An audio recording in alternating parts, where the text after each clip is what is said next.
Hello everyone, welcome to our channel. Human geography series में हम geographical thought पढ़ रहे थे और ज्योग्राफिकल थॉट में हमने Greek geographers, Roman geographers, dark age and Indian and Chinese geographers के बारे में पढ़ लिया है। आज से हम स्टार्ट करेंगे अरब ज्योग्राफिकल थॉट, यानी कि अरब भूगोलवेत्ताओं का भूगोल में क्या योगदान रहा है, इसके बारे में हम देखने वाले हैं। ये जो वीडियो रहेगा ये इंग्लिश और प्लस हिंदी दोनों लैंग्वेज में रहेगा। यहाँ पर जो इम्पोर्टेंट टर्म्स हैं या टर्मिनोलॉजी हैं वो हिंदी में भी बताई जाएंगी। तो ऐसा नहीं है सिर्फ इंग्लिश वालों के लिए ही ये हेल्पफुल रहेगा, हिंदी प्लस इंग्लिश दोनों लैंग्वेज, दोनों मीडियम के जो स्टूडेंट्स हैं उनके लिए ये हेल्पफुल रहने वाला है। तो अगर बात करें अरब ज्योग्राफर्स की, तो अरब ज्योग्राफिकल थॉट कब से स्टार्ट हुए? देखिए, हमने प्रीवियस लेक्चर में पढ़ाया था डार्क एज के बारे में। डार्क एज पीरियड कहाँ पर चल रहा था? Dark age in Europe. Dark age का मीनिंग भी बताया था कि इस काल में कोई भी साइंटिफिक डेवलपमेंट नहीं हो पाया था, ना ही ज्योग्राफी में एंड ना ही मैथमेटिक्स में, किसी भी सब्जेक्ट में यहाँ पर कोई डेवलपमेंट नहीं हुआ था। इसके पीछे हमने रीजन्स भी बताए थे। चर्च की सुप्रीमेसी हो गई थी एंड चेंज इन पावर हो गया था, मतलब जो सत्ता थी उसमें बदलाव आ गया। तो यहाँ पर जो सवाल करना था साइंटिफिक कोई भी सवाल, वो उसकी मनाही थी। तो डार्क एज में कोई डेवलपमेंट नहीं हुआ। अब डार्क एज के बाद फिर आते हैं कौन? अरब ज्योग्राफर्स।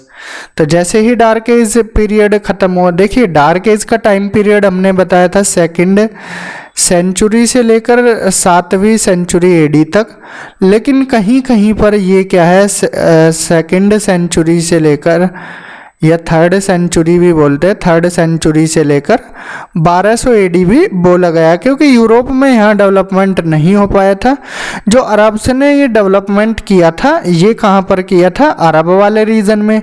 अब अरब वाला रीजन कौन सा है? देखिए, आप मैप खोल के देखिए, वहाँ पर आपको क्या है? सऊदी अरेबिया मिलेगा।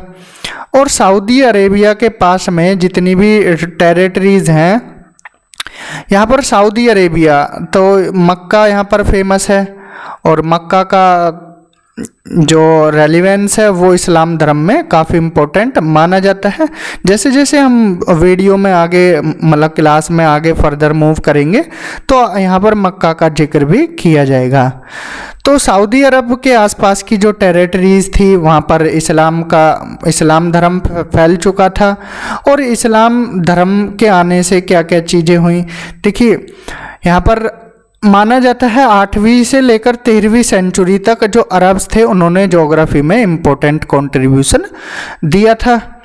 अब उनका कंट्रीब्यूशन सिर्फ अरब देशों तक ही नहीं था, मतलब जो अरब्स की टेरिटरीज थी वहाँ पर नहीं था, इसके बाहर भी फैलना स्टार्ट हो गया था। उन्होंने क्या है, पहले जो अरब के आसपास थे अरेबिया, जो सऊदी अरेबिया है, वहाँ पर अपना कब्जा जमाया। इसके बाद फिर ये यहाँ पर क्या है, फिर चारों तरफ बिखरने लगे। बिखरना इन द सेंस कि उन्होंने आसपास के एरियाज़ को भी अपनी टेरिटरी बनाया था। तो उसमें 641 एडी के आसपास उन्होंने पर्शिया को भी जीत लिया था। पर्शिया मतलब जो वर्तमान का आज ईरान है उस वाले रीजन को भी अपने अंडर में ले लिया था।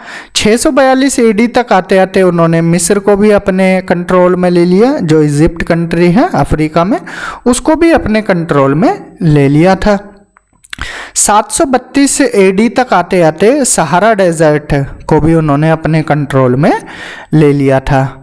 तो यहाँ पर इस्लाम धर्म का जो जन्म माना जाता है वो 610 एडी के आसपास, कहीं पर 613 एडी भी मिल जाएगा, 614 एडी भी मिल जाएगा। तो यहाँ पर 610 एडी के आसपास आपको इस्लाम धर्म का जन्म देखने को मिल जाता है। उसके बाद जो फॉलोअर्स थे प्रोफेट मोहम्मद के, उन्होंने क्या है, जो जिनको हम खलीफा कैलिफ भी बोलते हैं, उन्होंने अपनी टेरिटरीज को बढ़ाना स्टार्ट किया था।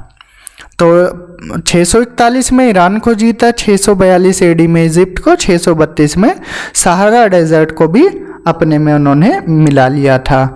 इसके साथ साथ मुस्लिम का जो रूल था वो एक्सटेंड होता गया, कहाँ, फ्रांस तक, Spain, Portugal and central Asia, north China, India में भी देखने को मिला है। जो महमूद गजनवी थे, महमूद गजनवी, तो इसके बाद यहाँ पर जो बाकी दिल्ली सल्तनत के बाद फिर मुगल्स आए तो इंडिया में भी इन लोगों का राज देखने को मिल जाता है। Eastern coast of Africa, Malaysia and कुछ आइलैंड अरेबियन सी के और साउथ ईस्ट एशिया में भी इनका वर्चस्व देखने को मिला था। तो अरब जोग्राफिकल लिटरेचर की बात की जाए तो वो 800 AD से क्या है वर्चस्व में आई, मतलब देखने को यहाँ पर मिला। तो हम वन बाय वन देखेंगे क्या क्या कंट्रीब्यूशन रहे अरब जोग्राफर्स के, किस जोग्राफर ने क्या टर्मिनोलॉजी दी, किस चीज़ के बारे में बताया, मॉनसून शब्द की उत्पत्ति कैसे हुई।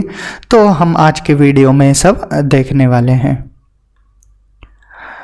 तो 762 AD में मुस्लिम्स ने अपनी एक न्यू सिटी बनाई, उसका नाम दिया बगदाद, जो कि एक सेंटर हुआ करता था, केंद्र हुआ करता था किसका, इंटेलेक्चुअल वर्ल्ड का। यहाँ पर ज्ञान की बातें होती थी बगदाद में, और ये क्या बन गया था, सेंटर ऑफ इंटेलेक्चुअल वर्ल्ड। और यहाँ पर ही एक लाइव एकेडमी बनाई गई, यहाँ पर एक एकेडमी बनाई जिसका नाम क्या था, बैतुल हिकमा था, बैत अल हिकमा हिंदी में भी बोल सकते हैं। जिसको किसने बनवाया, उस टाइम के जो खलीफा थे, कैलिफ थे, हारून अल राशिद ने इसको बनवाया था और उन्होंने कंट्रीब्यूशन किया था। इसके साथ साथ जो बैतुल हिकमा थे, यहाँ पर जो विभिन्न देशों के स्कॉलर्स थे उनको इनवाइट किया जाता था और उनसे जो उनकी नॉलेज थी यहाँ पर बैठ के नॉलेज शेयर की जाती थी, एक दूसरे के कंट्रीब्यूशन से यहाँ पर क्या है नॉलेज को टीच किया जाता था और स्प्रेड किया जाता था। जो ग्रीक्स वर्क थे या लैटिन वर्क्स थे या इटालियन, जो हमने ग्रीक रोमन पढ़े, तो उनका जो वर्क था उसको यहाँ पर ट्रांसलेट किया जाता था। तो अगर यहाँ पर एक सवाल पूछा जाए, व्हाट वर द फैक्टर्स, ऐसे कौन कौन से कारक रहे होंगे जिनकी वजह से जो अरब वर्ल्ड था उसमें जोग्राफिकल डेवलपमेंट पॉसिबल हो पाया। What were the factors responsible for the growth and development of geographical knowledge in Arab world? तो आपके हिसाब से क्या क्या हो सकते हैं वो कारक, जिन कारकों की वजह से जो अरब का साम्राज्य था या अरब की जोग्राफिकल नॉलेज थी अरब जोग्राफर्स की, उसने इतना डेवलपमेंट और ग्रोथ किया था। तो क्या क्या रीज़न रहे होंगे आप भी कमेंट बॉक्स में लिख सकते हो। तो चलिए ये हम बताते हैं आपको। तो यहाँ पर पहला रीज़न देखते हैं, वो क्या थे, ओपन माइंडेड थे और उनका नेचर कैसा था, इंक्विजिटिव नेचर था, मतलब जिज्ञासु सोच थी। जैसा कि हमने ग्रीक से पहले जो चीज़ें देखी थी, जिसमें हमने फिनोशियंस भी देखे थे, वो क्या थे, सीक्रेसी रखते थे, सीक्रेसी रखते थे, मतलब सेक्रेटिव थे, मतलब अपनी चीज़ों को जो ज्ञान था उनको सीक्रेट रखते थे, उसको ज़्यादा एक्सपेंड नहीं करते थे, जिसकी वजह से उनका डेवलपमेंट नहीं हो पाया था। तो लेकिन ये अरब थे, ये ओपन माइंड थे, खुली सोच वाले थे, और इनकी सोच कैसी थी, जिज्ञासु सोच थी, इंक्विजिटिव नेचर था, मतलब ये हमेशा नई नई चीज़ों के बारे में जानने के लिए इच्छुक होते थे। तो पहला तो पॉइंट यही है। सेकंड, इस्लामिक ब्रदरहुड, मतलब उनमें भाईचारा था। अगर आप देखोगे अरब कंट्री का कोई भी मुस्लिम है, वो अगर दूसरी कंट्री जा रहा है, लाइक चाइना जा रहा है, तो उसका वहाँ पर अच्छे से वेलकम होगा। तो ये इस्लामिक ब्रदरहुड भी देखने को मिला था। थर्ड पॉइंट, द पिलग्रिमेज, जो तीर्थ यात्रा थी मक्का के लिए, जैसा कि जाते हैं अपने जीवन में एक बार मक्का की यात्रा करना शुभ माना जाता है इस्लाम धर्म में, तो इस यहाँ से पिलग्रिमेज से भी कंट्रीब्यूशन मिला था। देन ट्रेड एंड कॉमर्स, यहाँ से बहुत ज़्यादा डेवलपमेंट हुआ। जो जोग्राफिकल नॉलेज थी व्यापार और वाणिज्य से, ये क्या है, व्यापार करते थे चाइना के साथ, इंडिया के साथ एंड बाकी अदर कंट्रीज़ के साथ। And fifth one is marine adventures, मतलब वो समुद्र में भी खोजबीन करते रहते थे। तो ये कुछ रीज़न है जिसकी वजह से क्या है, जो अरब वर्ल्ड की जोग्राफिकल नॉलेज थी उसका ग्रोथ और डेवलपमेंट हो पाया था। तो वन बाय वन हम देखते हैं। पहला है open mind and inquisitive nature, मतलब खुली सोच और जिज्ञासु सोच। तो अरब जोग्राफर जो थे, अरब स्कॉलर्स थे, उन्होंने क्या हेल्प ली विभिन्न कंट्रीज़ के स्कॉलर्स की, जो डिफरेंट कंट्रीज़ थी उनके, वेदर वो इंडिया हो या फिर ग्रीक्स हो या फिर रोमन्स हो या फिर चाइनीज़ जोग्राफर्स हों। तो उन्होंने क्या है, इनके वर्क को अच्छे से पढ़ा, देन पढ़ने के बाद उसको समझा, समझने के बाद उसको ट्रांसलेट किया। तो उससे क्या है, उन्होंने फिर ट्रांसलेट करके अपनी थॉट और थ्योरीज यहाँ पर डेवलप की। जैसा कि कैलिफ अल मैमून हैं, वो गद्दी पर बैठे 813 एडी में। उसके बाद उन्होंने क्या है, जो स्कॉलर्स थे उस टाइम के, उनको अच्छा सपोर्ट दिया। अच्छा सपोर्ट का मतलब उनके लिए उन्होंने क्या है, लाइब्रेरीज़ वगैरह बनवाई, उनको फैसिलिटीज़ दी और उनको सपोर्ट दिया। और उन्होंने फेवर किया क्रिश्चियंस, ज्यूज़ के जो वर्क थे उनको पढ़ने में भी हेल्प की। पढ़ने के बाद फिर उनको जो ट्रांसलेशन है उसमें भी वर्क कराया। उनके कोर्ट के जो स्कॉलर्स थे उन्होंने क्या है, ट्रांसलेट किया किसके वर्क को, यूक्लिड, आर्किमिडीज एंड अरिस्टोटल, इनके वर्क को उन्होंने क्या है, ट्रांसलेट किया उर्दू भाषा में या पारसी भाषा में भी। तो इनका कंट्रीब्यूशन था। उसके बाद जो टोलमी की हमने बुक देखी थी, अल्मागेस्ट, उसके साथ साथ अदर वर्क्स भी थे। अदर वर्क्स और अल्मागेस्ट को उन्होंने क्या है, ट्रांसलेट किया, कौन से, अरबी भाषा में, अरबिक लैंग्वेज में। इसके साथ साथ उन्होंने जो इंडियन वर्क्स था उसको भी पढ़ा, पढ़ने के बाद उसको भी ट्रांसलेट किया। जैसे फॉर एग्जांपल सूर्य सिद्धांत पढ़ाया था हमने प्रीवियस क्लास में। सूर्य सिद्धांत में क्या है, पहली बार भूगोल टर्म का उपयोग किया गया था। तो सूर्य सिद्धांत को भी उन्होंने ट्रांसलेट किया। और अल ख्वारिज़मी, उन्होंने क्या है, प्रिपेयर्ड किए 2 एडिशन सिन हिंद के और उनको समराइज करने की कोशिश की। उसके साथ साथ यहाँ पर फिर अरब से जो थे उन्होंने कलेक्ट किया जो जोग्राफिकल आइडियाज़ थे, ग्रीक्स के, रोमन्स के, ईरानियंस के, चाइनीज़ और इंडियंस के, उनको उन्होंने क्या है, कलेक्ट किया। उसके बेसिस पर उन्होंने ऑब्जर्वेशंस की, एक्सप्लोरेशंस की, पढ़ाई की और उसके बाद उन्होंने अपने जो कॉन्सेप्ट थे, थ्योरीज थी, वो दी। इसके साथ उन्होंने अनेक बुक लिखी, अनेक कॉन्सेप्ट दिए। क्लाइमेट के बारे में भी बताया। क्लाइमेट के साथ साथ उन्होंने मॉनसून शब्द की उत्पत्ति भी की थी। इसके साथ साथ उन्होंने, ये ट्रैवलर थे तो इन्होंने ट्रैवल भी किया अनेक जगह पर, जैसे कि इन्होंने अटलांटिक ओशियन के शोर को भी पढ़ा, पैसिफिक ओशियन को बारे में भी जाना एंड इंडियन ओशियन के बारे में भी जाना। तो इनके ओपन माइंड और इंक्विजिटिव नेचर की वजह से अरब जोग्राफर्स का डेवलपमेंट हो पाया था। सेकंड पॉइंट है इस्लामिक ब्रदरहुड। अब देखिए इस्लामिक ब्रदरहुड, जैसा कि हमने बताया था, जो इस्लाम धर्म है उसका क्या है, ओरिजिन हो पाया 610 एडी के आसपास। इसके बाद फिर वो अलग अलग टेरिटरीज़ में क्या है, उन्होंने अलग अलग टेरिटरीज़ को अपनी कॉलोनी बनाया, एक तरह से मतलब अपनी टेरिटरीज़ को फैलाया।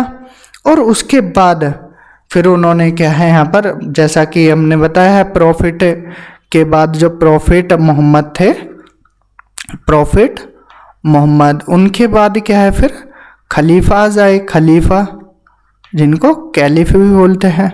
तो जो लार्ज टेरिटरीज थी वो किसके द्वारा रूल की जाती थी, कैलिफ के, चाहे वो एरिया इंडिया का हो। इंडिया में जब कॉलोनी, इंडिया में जब दिल्ली सल्तनत वाले आए थे उन्होंने राज किया था, चाहे फिर वो इजिप्ट के हों या फिर अरेबिया के हों, तो सब जगह किसकी रूल चलता था, खलीफा का, कैलिफ का।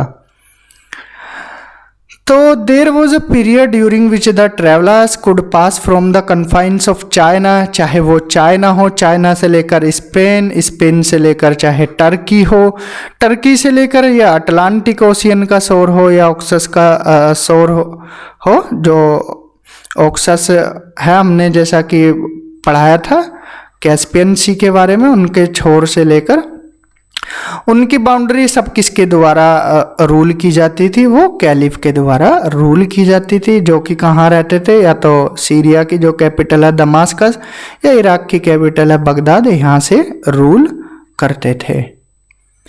तो मुस्लिम ट्रैवलर्स जो थे वो वेलकम किए जाते थे जो अदर रीजन्स के मुस्लिम हैं। फॉर एग्जांपल ये अफ्रीका के मुस्लिम्स हैं, मतलब इजिप्ट कंट्री से गए एंड ट्रैवल करते हुए ये कहाँ पहुँच गए, चाइना पहुँच गए।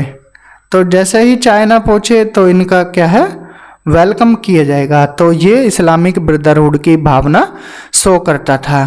जैसे फॉर एग्जांपल इब्न बतूता थे 14th सेंचुरी के ट्रैवलर, उन्होंने बताया कि एक बार वो क्या है चाइना के एक टाउन कनजाफू में गए, वहाँ पर क्या है मुस्लिम मर्चेंट्स ने उनका झंडों के साथ, बैंड बाजों के साथ, ड्रम के साथ अच्छे से स्वागत किया था और उनको क्या है घोड़े पर बैठाकर उनको और उनके जो भी कंपेनियन थे उनको बैठाकर उनकी डेस्टिनेशन पॉइंट पर पहुँचाया था।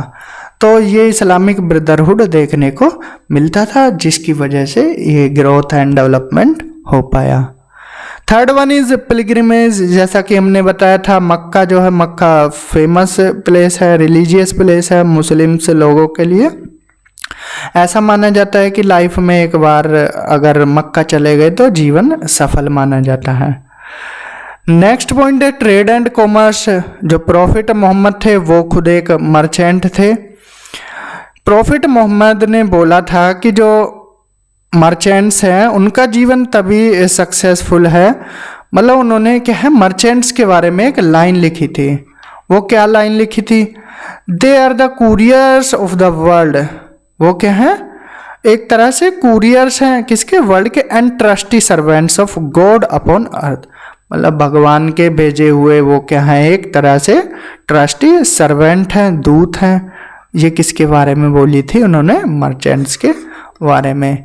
यहाँ से सवाल पूछ लिया जाता है, ये लाइन दे दी जाएगी और पूछ लिया जाएगा कि ये किसने स्टेटमेंट दी थी। तो ध्यान रखना, they are the couriers of the world and the trustee servants of God upon earth. किसके द्वारा बोला गया, प्रॉफिट मोहम्मद के द्वारा। अरब ट्रेडर्स जो थे वो किस चीज़ में ट्रेड करते थे, प्रीसियस स्टोन्स में, सैंड्स वगैरह में, या फिर अदर इम्पोर्टेंट गुड्स होती थी उनसे ट्रैवल करते थे। मतलब प्रीसियस स्टोन्स हो उसमें चाहे रूबी हो या फिर आपका डायमंड हो, एंड सैंड्स में चाहे वो क्या हो परफ्यूम वगैरह या इत्र जो बोलते हैं और बाकी चीज़ें, ये क्या है यहाँ से मतलब एक दूसरी कंट्री से इंपोर्ट और एक्सपोर्ट करते थे। एंड लास्ट पॉइंट है मैरीन एडवेंचर्स। मतलब देखिए ज़मीन की सेना अगर है, ज़मीन के साथ साथ अगर वो ट्रेड कर रहे हैं तो उसके साथ साथ उनको सी रूट की भी अच्छी जानकारी थी। वो उन्होंने क्या है Red Sea, Persian Gulf, Arabian Sea, Indian Ocean, Bay of Bengal, Sea of Malacca या चाइना सी हो, सब जगह पर ये घूम लिए थे, मतलब उन्होंने ट्रैवल कर लिया था। और जो मॉनसून शब्द की उत्पत्ति थी वो उन्होंने यहाँ से ही की थी। तो उन्होंने किस किस चीज़ के बारे में जाना, तो इतने एरिया में घूमे, red Sea, Persian Gulf, Arabian सी, जितने भी सी हैं यहाँ पर घूमने से उनको किस चीज़ की जानकारी मिली, सैलिनिटी ऑफ सी, जो खारापन है समुद्र में उसके बारे में जाने, एंड क्लाइमेट के बारे में जाने, विंड्स के बारे में जाने, और जो लोगों की लाइफ स्टाइल है वो कैसे चेंज होती है। तो ये सब चीज़ें उन्होंने यहाँ से खोज की। अल मसूदी ने जोग्राफिकल अकाउंट दिया था किनका, जिन कंट्रीज़ में उन्होंने ट्रैवल किया था, जिस कंट्रीज़ में वो विज़िट किए थे उन कंट्री के बारे में उन्होंने जानकारी दी। तो ये पॉइंट थे किससे रिलेटेड, ये पॉइंट थे कि what were the factors responsible for the growth and development of geographical knowledge in Arab world. अगर यहाँ से मेंस में, यूपीएससी मेंस में भी क्वेश्चन आया है तो आप लिख सकते हैं।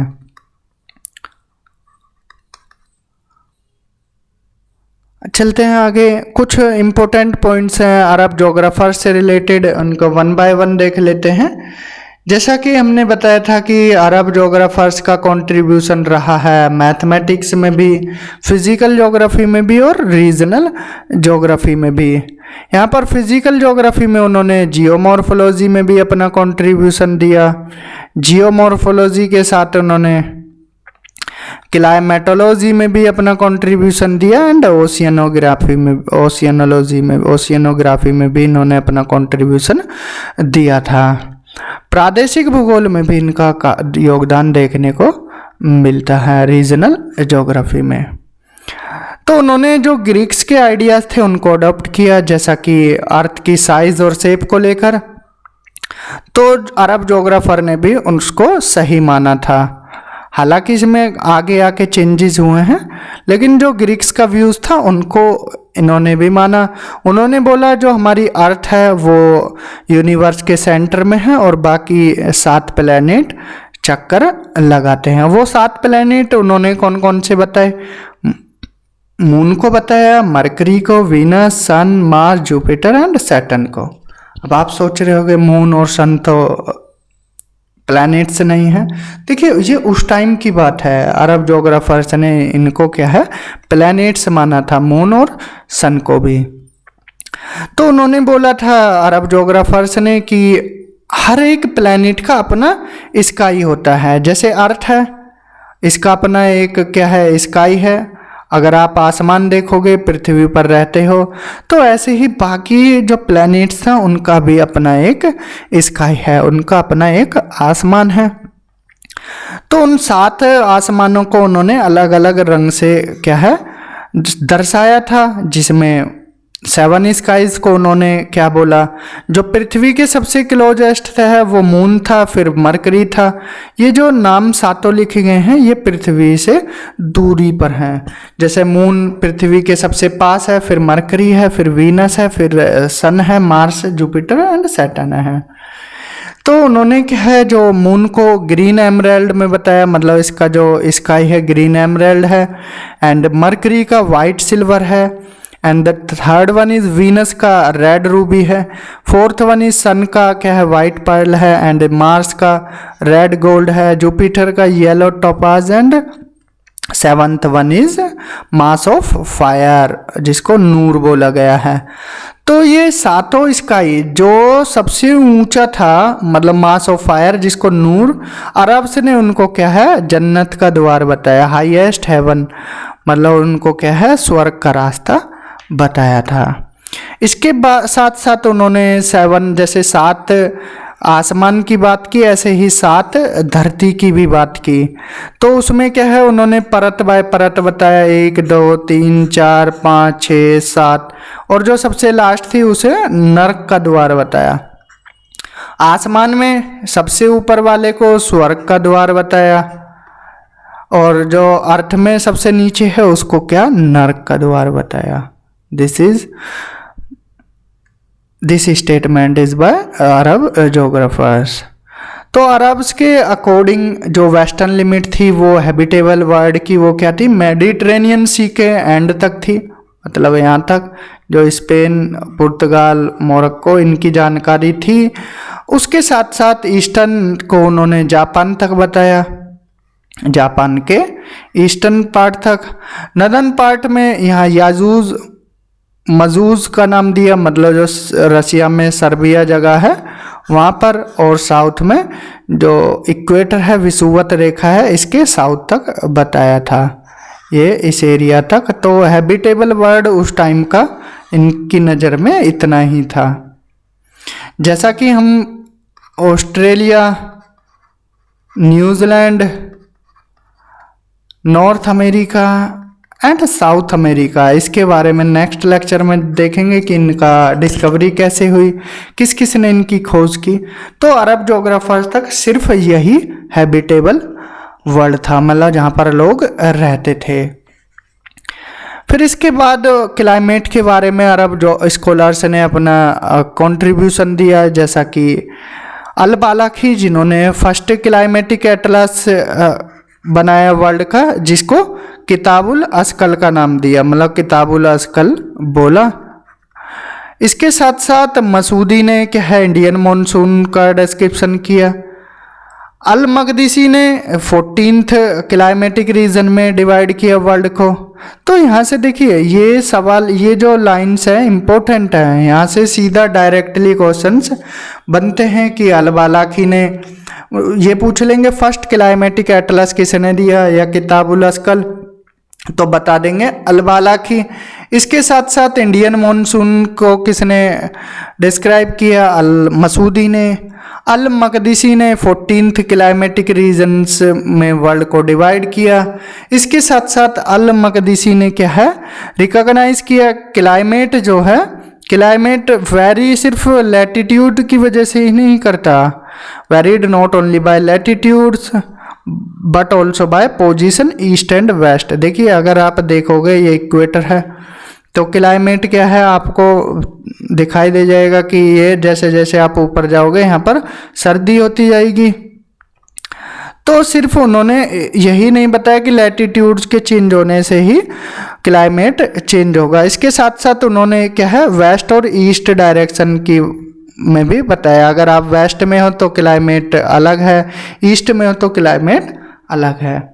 उन्होंने यह भी बताया कि जो दक्षिणी गोलार्ध है, मतलब सदर्न हेमिस्फेयर है, उसमें क्या है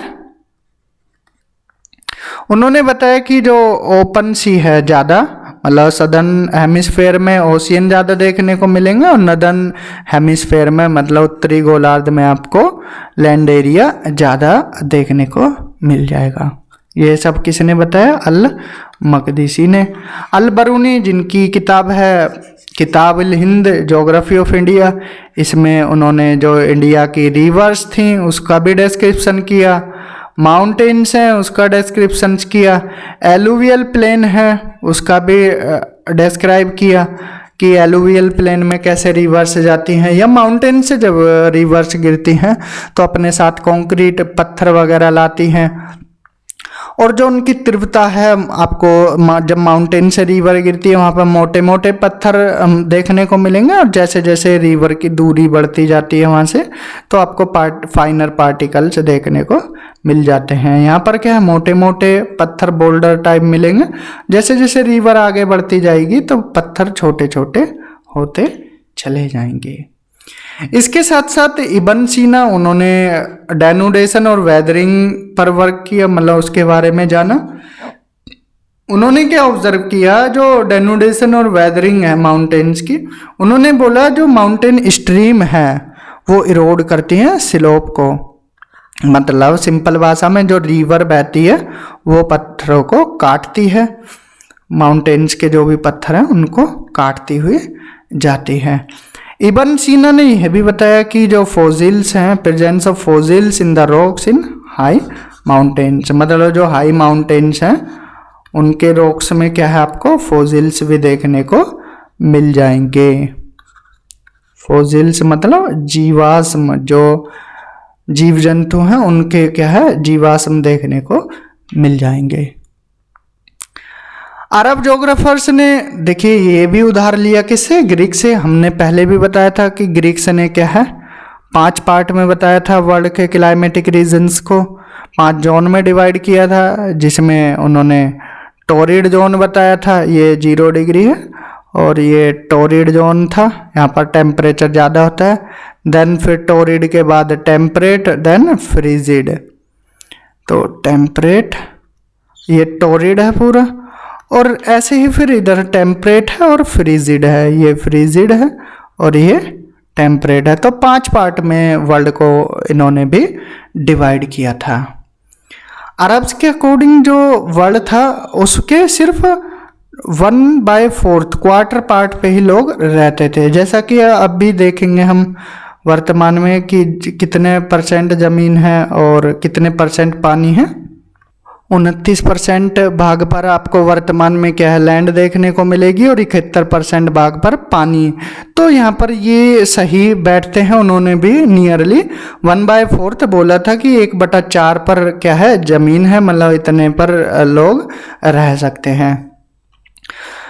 अब अरब्स ने तो 5 पार्ट में डिवाइड किया था, लेकिन जो पर्शियंस थे उन्होंने वर्ल्ड को 7 एम्पायर्स में डिवाइड किया था, जिसको लोकल भाषा में किसवार्स बोल सकते हैं। वो कौन कौन से थे? China 7 part, China, India, Arabia और तुर्किस्तान एंड रोमन एम्पायर, अफ्रीका और ईरान, इन 7 पार्ट में पर्शियंस ने डिवाइड किया था। इसके साथ साथ हमने लैटिट्यूड देखा, अब लॉन्गिट्यूड पर भी इन्होंने वर्क किया था, जैसा कि जो प्राइम मेरिडियन थी टोलमी ने जो बताया था जिसके बारे में, तो उसको ही अडॉप्ट किया और बताया कि अरब जोग्राफर्स ने जो टाइम का कैलकुलेशन है या लॉन्गिट्यूड है, जो टाइम का कैलकुलेशन है वो किसकी हेल्प से किया जाता है? प्राइम मेरिडियन की हेल्प से ही किया जाता है। इसके साथ साथ लैटिट्यूड के बारे में बताया, जैसा कि एराटोस्थेनीज और ग्रीक जोग्राफर्स ने क्या है बताया था निमोन के बारे में। निमोन की हेल्प से क्या है वो टाइम को मेज़र करते थे सन की शैडो की हेल्प से। तो उन्होंने भी क्या है सन की शैडो की हेल्प से ही टाइम को मेज़र करना स्टार्ट किया है। जोग्राफर्स, जो अरब जोग्राफर्स थे, उन्होंने जो ज्वार भाटा है, टाइड्स हैं, इसके फिनोमिना को भी जाना। और अल मसूदी जो थे, अल मसूदी, उन्होंने नेविगेट किया कैस्पियन सी में स्प्रिंग और नीप टाइड को। स्प्रिंग टाइड क्या होती है, नीप टाइड क्या होती है, ये आप कमेंट बॉक्स में इसका बारे में बताइए कि स्प्रिंग टाइड कब आती हैं, नीप टाइड कब आती हैं, तो ये आप बता दीजिए। तो अरब जो थे वो पहले थे जिन्होंने मानसून के बारे में बताया कि मानसून के पीरियडिक नेचर के बारे में। उन्होंने बताया कि मानसून जो है ये क्या है, सीजनल विंड है, सीजनल विंड है। और ये एक अरेबिक शब्द मौसम से ही लिया गया था। जो मानसून वर्ड था ये अरेबिक वर्ड मौसम से लिया गया है, जिसका मीन्स ही होता है सीजनल विंड्स। उन्होंने मानसून के बारे में पढ़ा, इसके साथ साथ अदर कंट्रीज में जो विंड ब्लो करती हैं उनके बारे में भी बताया था। इसके साथ साथ उन्होंने ओशियन वाटर के कलर की जो वेरिएशन है, अलग अलग ओशियन या सी में कलर अलग देखने को मिल जाता है, उसके बारे में बताया। और सैलिनिटी के बारे में बताया कि सैलिनिटी में वेरिएशन क्यों होता है, मैरीन वेजिटेशन के बारे में बताया। तो इन सब चीज़ों के बारे में किसने बताया? अल मसूदी ने डिस्क्राइब किया था, ऑब्जर्व किया था। अरब जोग्राफर्स ने यह भी बताया कि जो क्लाइमेट है उसका क्या इन्फ्लुएंस हो सकता है वेजिटेशन पर और लोगों की जीवनचर्या पर, मतलब लाइफ स्टाइल पर, लोगों की लाइफ स्टाइल पर क्लाइमेट का क्या प्रभाव पड़ता है। जैसे फॉर एग्जांपल इब्न खालदून ने इसी चीज़ को क्या है एक्सप्लेन करने की कोशिश की। उन्होंने बोला था कि जो देखिए ये ट्रॉपिक, ये 0 डिग्री इक्वेटर है, इसके आसपास क्या है जो अफ्रीकन कंट्रीज़ हैं, अफ्रीकन कंट्रीज़ और या इंडिया के आसपास देश हैं। तो उन्होंने बताया था जो अफ्रीकन कंट्रीज़ हैं इसमें निगराइट रेस के लोग पाए जाते हैं। उनका कलर ब्लैक क्यों होता है? क्योंकि वार्म और ह्यूमिड क्लाइमेटिक जोन्स में रहते हैं। अगर जितना ऊपर जाएंगे वहाँ पर क्या है सर्दी देखने को मिलेगी। टेम्परेट और कोल्ड रीजन में कैसे लोग देखने को मिल जाएंगे? आपको वाइट लोग देखने को मिल जाएंगे। तो ये क्या है एक्सप्लेन किया है इब्न खालदून ने। तो यहाँ पर हमने क्या है इस वीडियो में बेसिक इंट्रोडक्शन जाना। बेसिक इंट्रोडक्शन किसका? अरब जोग्राफर्स का, कि अरब जोग्राफर्स ने कैसे अपनी टेरिटरीज बढ़ाई, टेरिटरीज बढ़ाने के साथ साथ क्या क्या चीज़ों के बारे में बताया, और मैरीन विंड का क्या योगदान था। इसके साथ साथ मॉनसून शब्द की उत्पत्ति दी और ओशियन का कलर वेरिएशन क्यों होता है। तो हमने आदि अनेक चीज़ों के बारे में जाना है। तो नेक्स्ट लेक्चर से हम एक एक करके यहाँ पर पढ़ेंगे, जिसमें हम इब्न बतूता, इब्न खल्दून, इब्न सीना, अल इदरीसी, अल मसूदी आदि के बारे में हम 1 बाय 1 पढ़ेंगे। तो इस वीडियो में इतना ही, ये बेसिक इंट्रोडक्शन था। नेक्स्ट वीडियो में क्या है, एक एक जोग्राफर्स हम पढ़ाएंगे। तो आज के वीडियो में इतना ही। वीडियो अच्छा लगा है तो ज़्यादा से ज़्यादा शेयर कीजिए और चैनल को सब्सक्राइब कीजिए। Thank you, have a good day.